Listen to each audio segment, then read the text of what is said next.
ન્યૂઝમાં આપનું સ્વાગત છે। 138 વિધાનસભા ક્ષેત્રનો નારી શક્તિ વંદના કાર્યક્રમ કવાંટ ખાતે યોજાયો।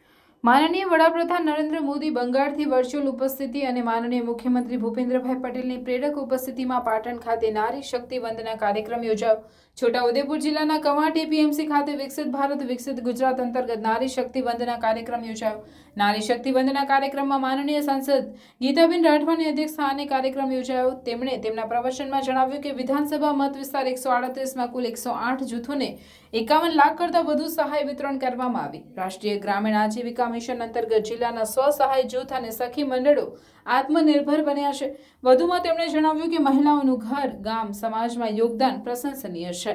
તેઓના નિર્ણય શક્તિની સમાજમાં સરાહના થઈ રહી છે। કવાંટ તાલુકામાં 1901 જેટલા સ્વ-સહાય જૂથો કાર્ય કરી રહ્યા છે અને કવાંટમાં 122 ગ્રામ સંગઠનો કાર્યરત છે। માનનીય વડાપ્રધાન નરેન્દ્રભાઈ મોદી અને માનનીય મુખ્યમંત્રી ભૂપેન્દ્રભાઈ પટેલનું પ્રેરક વર્ચ્યુઅલ સંબોધન મહિલાઓએ નિહાળ્યું હતું। મહિલા સ્વ-સહાય જૂથ અને સખી મંડળની લાભાર્થી બહેનોએ સાકલ્ય ગાથા કહી હતી। આ કાર્યક્રમમાં સાંસદ ગીતાબેન રાઠવા, પાવી જેતપુર ધારાસભ્ય જયંતિભાઈ રાઠવા, તાલુકા પંચાયતના પ્રમુખ, જિલ્લા પંચાયતના ઉપપ્રમુખ, નાયબ જિલ્લા વિકાસ અધિકારી, પશુપાલન અધિકારી, પદાધિકારીઓ સહિત સખી મંડળો, સ્વ-સહાય જૂથોની બહેનો મોટી સંખ્યામાં સમારોહમાં ઉપસ્થિત રહ્યા હતા।